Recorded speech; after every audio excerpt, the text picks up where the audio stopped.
जय हिंद।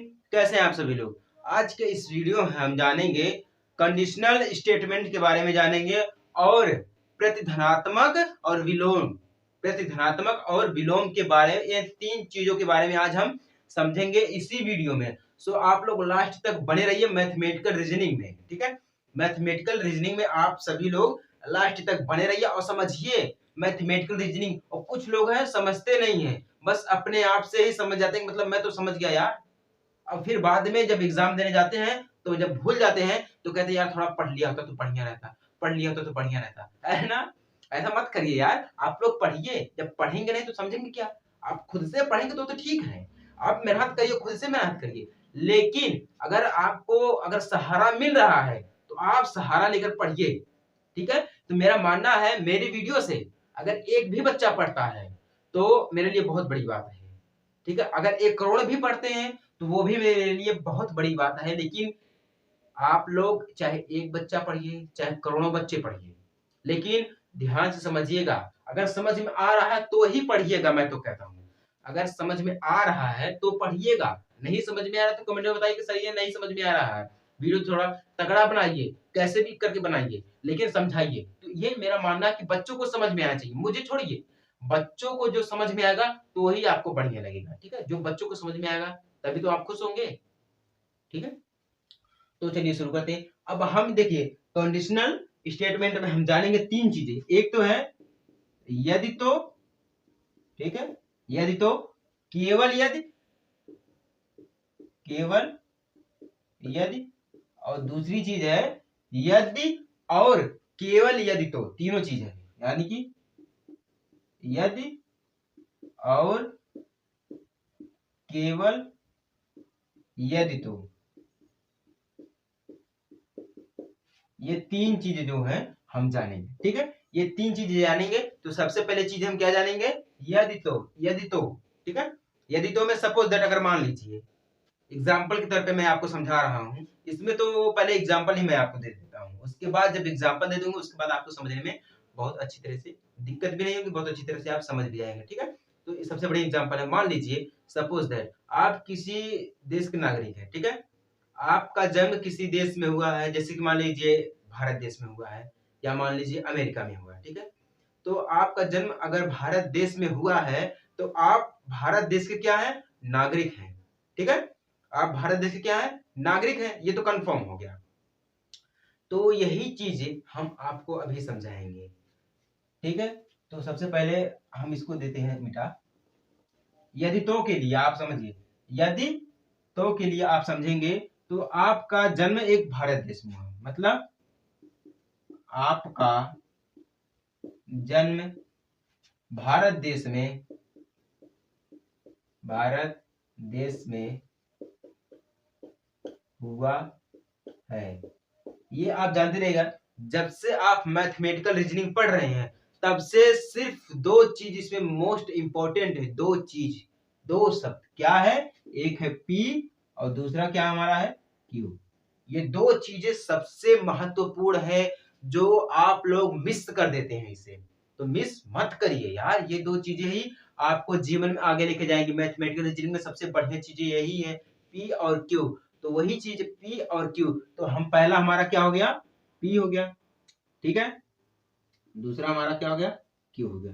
ठीक है, तो आपका जन्म भारत देश में हुआ है। जब आपका जन्म भारत देश में हुआ है तो आप भारत देश के क्या हुए, नागरिक हो गए हैं। ठीक है, तो मतलब भारत देश के नागरिक हैं, नागरिक है।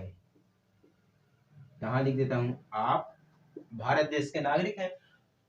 तो ये हमारा बन गया कि हमारा ये सिंबल है। ठीक है, ये हमारा क्वेश्चन है।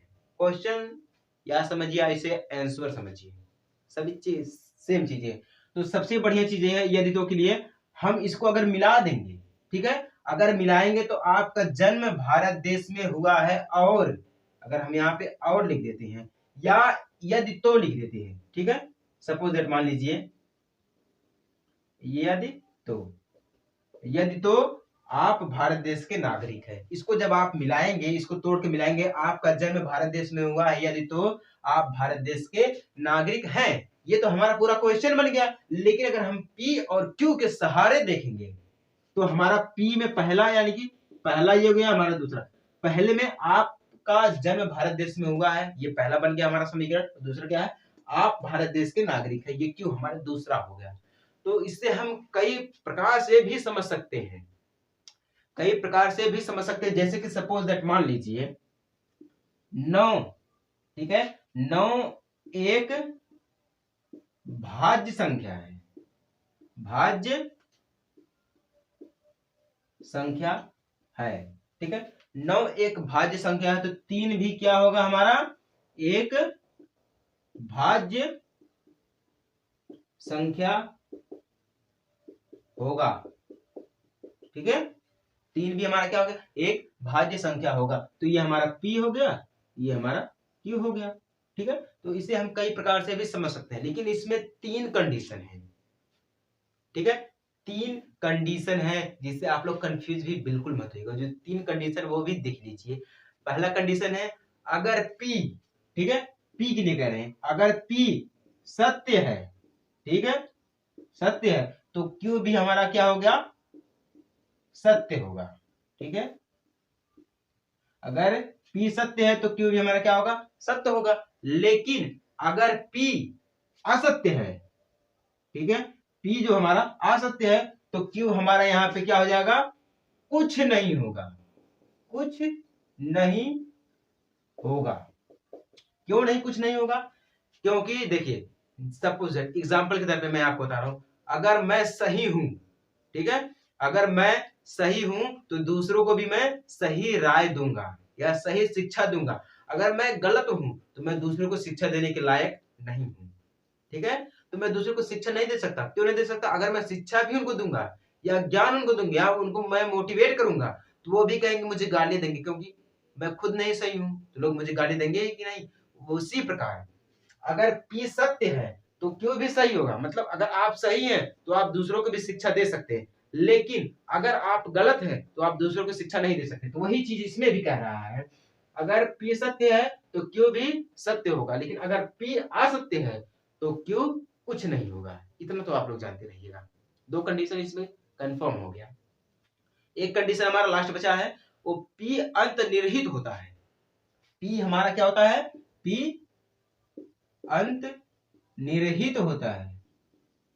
अंतर्निहित क्यों होता है, अंतर्निहित का मतलब होता है संभावना इसकी बढ़ जाती है। मतलब यो कभी घट भी सकता है, मतलब घटित हो सकता है और घटित नहीं भी हो सकता है।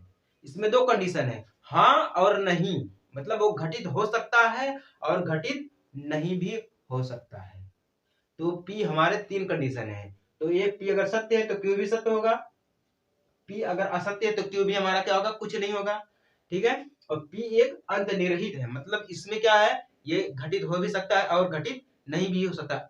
निरहित का मतलब होता है, अंतर्निहित का मतलब यही होता है, ठीक है। तो ये भी आप समझ सकते हैं। तो इतना तो आपको एक कंडीशनल स्टेटमेंट में ये था, ठीक है, कंडीशनल स्टेटमेंट में ये था, इतना तो आपने समझ लिया, ये होता है। लेकिन अगर हम बात करें प्रतिधनात्मक और विलोम की, प्रति धनात्मक और विलोम की बात करें, तो विलोम का मतलब आप जानते होता है उल्टा। लेकिन अगर प्रति धनात्मक की बात करें, वो भी प्रति धनात्मक के साथ अगर विलोम जुड़ा है तो धनात्मक है, तो विलोम जब उसका होगा तो वो क्या हो जाएगा, हमारा ऋणात्मक हो जाएगा, ठीक है।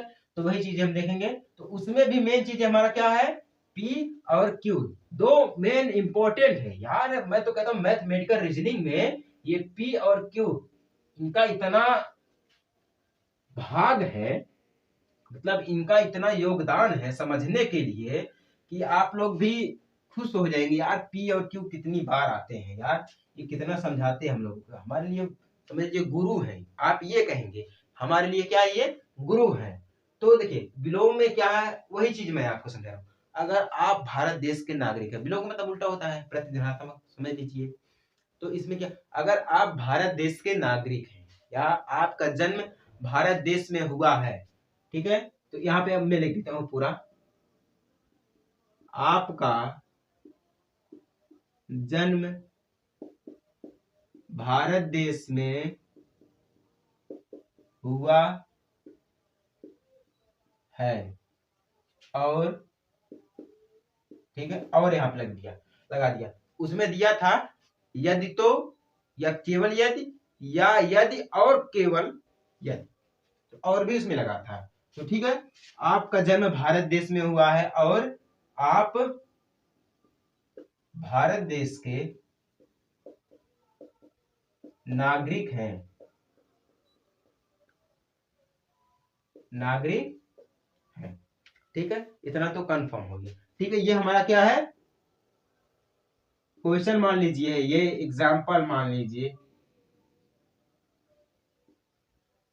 या इसे क्वेश्चन मान लीजिए, एग्जाम्पल मान लीजिए, कुछ भी मान लीजिए, वो आपके ऊपर है। आप इसे या क्वेश्चन मानिए या क्या मानिए, आप इसे एग्जाम्पल मानिए। तो इसमें हमारा क्या था, उसमें भी पी और क्यू था, लेकिन उस वाले में हमारा था अंत अंत भार। अंत भारों का मतलब होता है, जानते क्या है, इम्प्लेस। इसे हम इस प्रकार से करते हैं, ठीक है, इम्प्लेस पी इम्प्लेस क्यू। ठीक है, यदि तो के लिए इतना तो आप जानते हैं, उस वाले भाग में हमने अभी आपको बताया था, इम्प्लेस यदि तो के लिए बताया था उस वाले भाग में। ठीक है, अगर जो हमने चीजें बताई थी, तो पी इम्प्लेस क्यू, ये सिंबल इसका रहेगा। ये इसको हम इस प्रकार से प्रकट भी करेंगे, पी इम्प्लेस क्यू। ठीक है, तो उस वाले में था ये। ठीक है, यदि तो के लिए था। ये जो विलोम और प्रतिधनात्मक है, इसके लिए ये नहीं है, ये इसके लिए नहीं है, ये कंडीशनल स्टेटमेंट के लिए था। ठीक है, तो इसमें हमारा ये लगेगा सिमिलरली पी। ठीक है, ये हमारा क्या रहेगा, सिमिलरली पी तो सिमिलरली क्यू। ठीक है, उसमें भी था पी और क्यू। ठीक है, उसमें भी था पी और क्यू, लेकिन इसमें क्या आ जाएगा, हमारा विलोम और प्रतिधनात्मक में सिमिलरली पी तो सिमिलरली क्यू। ठीक है, ये हमारा क्या है, एक प्रकार से पूरा यही समीकरण है। ये वाला समीकरण हमारा क्या है, ये है। लेकिन विलोम जब इसका हम करेंगे, तो यहाँ पे हमारा सिमिलरली क्यू तो सिमिलरली पी आ जाएगा। जब विलोम इसका हम उल्टा करेंगे, तो पी पहले आ जाएगा, क्यू पहले आ जाएगा, पी बाद में चला जाएगा, और जहां पे प्लस रहेगा वहां पे क्या आ जाएगा, हमारा माइनस हो जाएगा। तो वही चीज है। तो यहाँ पे क्या हो जाएगा हमारा, तो यहाँ पे हमारा क्या हो जाएगा, देखिए, सिमिलरली क्यू के लिए हम क्या करेंगे, ये हमारा बाद में, ये हमारा क्यू मान लीजिए इसे हम, ठीक है, और इसे हम मान लेते हैं पी। ठीक है, ये क्यू हमारा है और ये पी है, तो हम यहाँ पे क्या करेंगे, जब यहाँ पे प्लस है, यहाँ पे प्लस है, तो ये जब हम इसको विलोम करेंगे, तो हमारा यहाँ पे क्या जाएगा, आप भारत देश के नागरिक नहीं है। ठीक है, नहीं है, क्यों, मतलब उसमें प्लस में था, आप भारत देश के नागरिक हैं, वो प्रतिधनात्मक में चला गया, और आप भारत देश के नागरिक नहीं है, ये कहां पे आ गया हमारा, ये कहां पे आ गया, हमारा विलोम जब हुआ इसका, ये ऋणात्मक में आ गया। ठीक है, प्रति ऋणात्मक में आ गया। तो वो क्यों, सिमिलरली क्यों के लिए है, क्यों यहाँ पे हमारा ये जब सिंबल बदल जाएगा, विलोम हो जाएगा उसका, तो सिमिलरली पी के लिए हम, आपका जन्म भारत देश में हुआ है, ये पी है, तो यहाँ पे क्या लिखेंगे हम, आपका जन्म भारत देश में नहीं हुआ है, नहीं हुआ है। ठीक, क्यों नहीं हुआ, क्योंकि यहाँ पे विलोम हमारा हो गया, प्रतिधनात्मक था तो प्रति ऋणात्मक हो गया, विलोम हो गया उसका उल्टा, बस यही सेम चीजें हैं, प्रतिधनात्मक में और विलोम, यही चीजें हैं, ज्यादा कुछ करने की जरूरत नहीं, इतने में आपको समझ में आएगा, आप सब कुछ कर भी सकते हैं, यही इतने चीज में बस। यहाँ पे हमारा क्या हो गया, ये खत्म हो गया है, अगर कुछ भी छूट रहा तो बता दीजिएगा, बस सिंपल। ठीक है, तब तक के लिए चलते हैं नए वीडियो में। जय हिंद, वंदे मातरम।